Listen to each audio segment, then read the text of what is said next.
Hey guys, I started.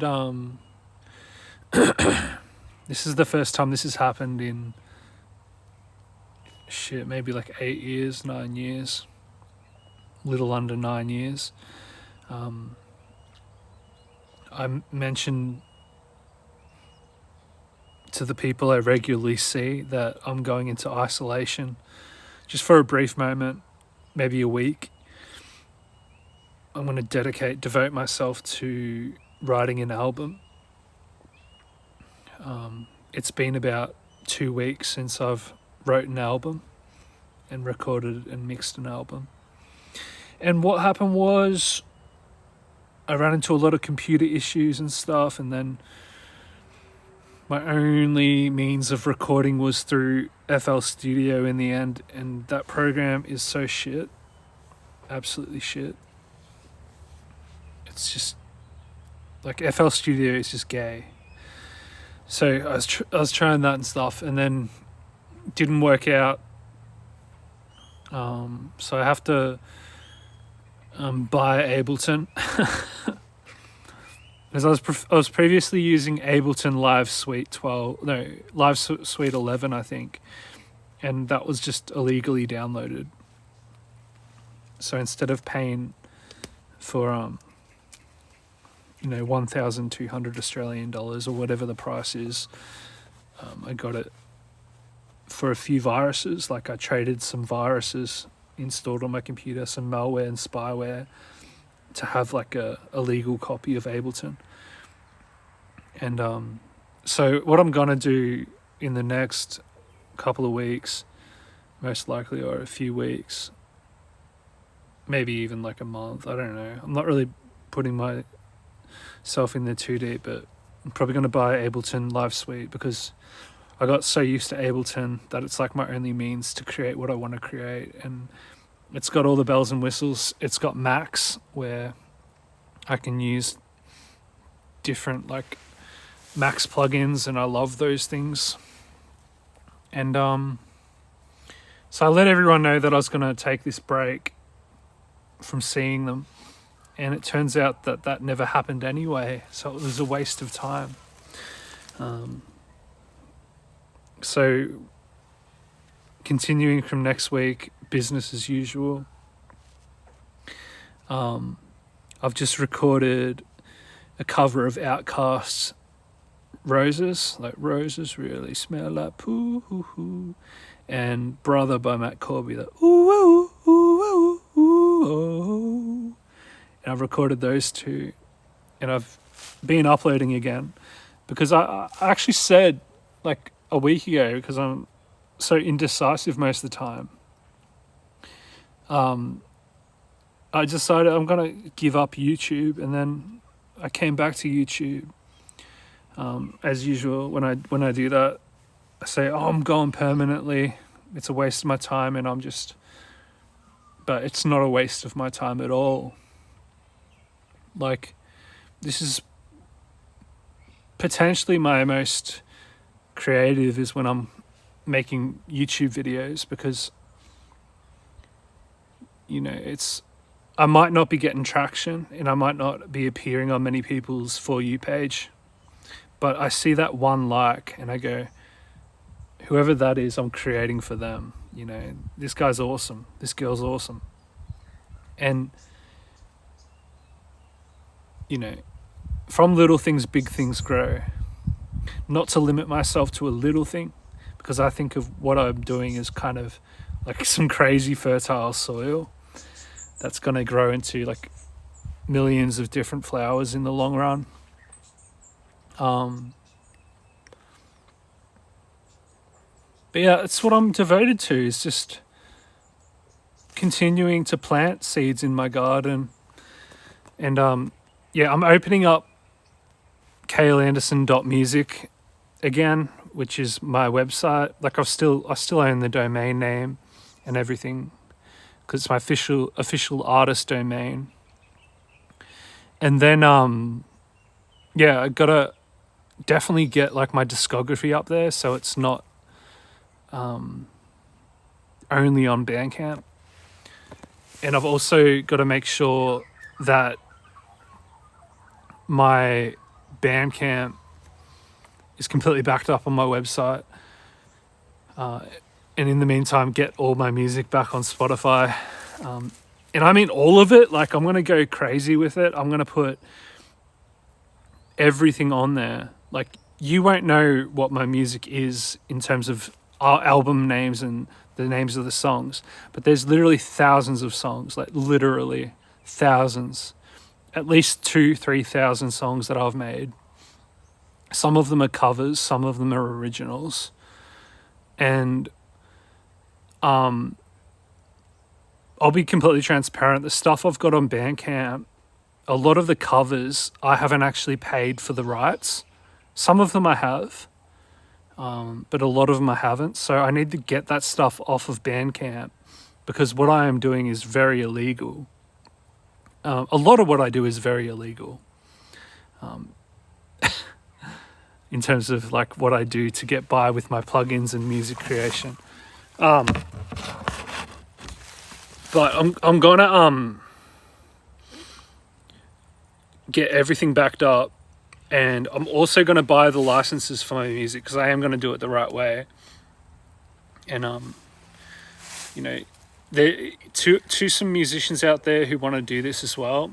If you've got cover songs and you want to like legalize them, there's a website called easysong.com, and on EasySong you pay $12.99 for a song, and then you can pay $12.99. I think it's for 15 downloads, but I could be wrong about that. It might be 10 or 12 or something, but it's between 5 and 15 songs. No, $5 and $15 for a song, and then you keep on paying that amount of money for a certain amount of downloads. So if your song got downloaded 10 times and the song cost $2, you know, about 25 to 30% of that, what you made from that song, would go to the other artist. EasySong's a very easy way to do it. The most easy way I've had in my life to get songs, to get cover songs on streaming platforms, was through DistroKid, but it's not very viable for the long run. Like, it doesn't really work out in the long run. And I reckon there's a lot more hoops to jump through if you were to like leave a legacy for $49, $50 to leave a legacy, which just means having your album stay on streaming platforms for like eternity. Whereas if you use cdbaby.com, you can get a song up there, you know, you pay $10 once USD, which is like $16 Australian or whatever, $17 Australian, depending, and then it's on there forever for that one-time payment. I much prefer doing it like this. Also, it's a beautiful day in Australia. It's a beautiful day in Australia. Yeah, something I never really looked in the mirror and realized was I don't really have that much of I don't know what my accent is. I think when I was a little kid, I was putting on a UK accent as a joke. Like, yeah, what's going on, mate? What's going on? But I'd just be funny about it, and I'd put on this UK accent, and then other times I put on an Irish accent. I start talking like an Irish person. All of a sudden, because I was just like this class clown, I was just talking in an Irish accent, and I go on the UK accent, and then like Australian accent just kind of disappeared. I don't even think I ever really had a normal Australian accent. I was always putting on voices and pretending to be a character and stuff. And then over time, my accents just become this amalgamation of like 2-3 different accents. And it sounds kind of dopey as well, like my voice. My voice sounds like really, like you wouldn't expect me to be intelligent. At least I wouldn't believe. And the way I am with other people, I kind of play on the stupidity that I come across as. in their presence, because I see it as like a game or something. I wish I was joking. I don't know. It's something that I've done since childhood. And then when I actually put thought into what I'm saying, like that for example, what I just did with my mouth then, it's all dopey shit. But what's going on in here is this like expansive knowledge base with like 10 thought tracks going at once, latching onto one and going, oh, and then like realizing I just missed half of what the other person said, and then pretending that I didn't miss half of what the other person said. I just come across as such a fool. But yeah, I just went on a tangent.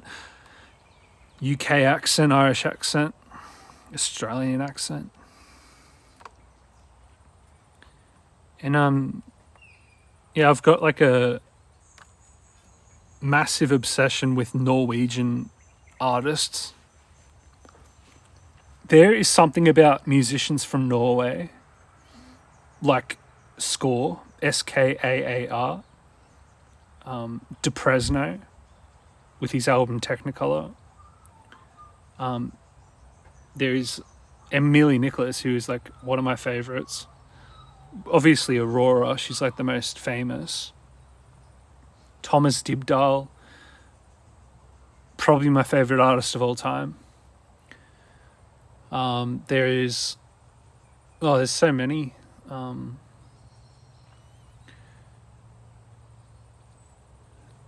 These artists, there's something about, I don't know if it's like the spirit of Norway or like their vocal prowess, their flair and their flavor that they have, and their ability to sing. It's crazy. I've never heard any artist in any other country that sounds as good as Norwegian singers. And the Norwegian producers that produce the music for these artists, whether it's themselves or some external producer, they make the best music. That is my personal perspective. I've been really big into Score lately because she sings about depth in love. Emilie Nicholas sings about like really like scorpionic, kind of passionate and deep production that evokes some kind of like longing and craziness, absolute craziness. Thomas Dybdahl is like a folk artist that he doesn't really remind me of anyone else.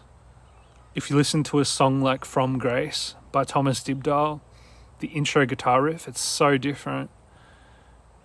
I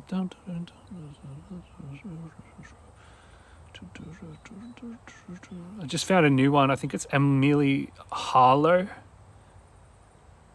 So not to get Emilie Nicholas and Emilie Harlow mixed up, but she's really good too. And she's just a young, 20-year-old or something. I don't know her age, but she's really good. Aurora obviously has like a ethereal, spiritual experience in her music. And yeah, so Norwegian artists, I don't even know, I've lost track of what I was talking about in the beginning. I completely forgot what I was talking about in the beginning, but I just felt like making a video.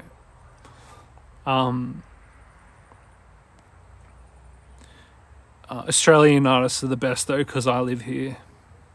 Always keep that in mind. Kale Anderson is the best.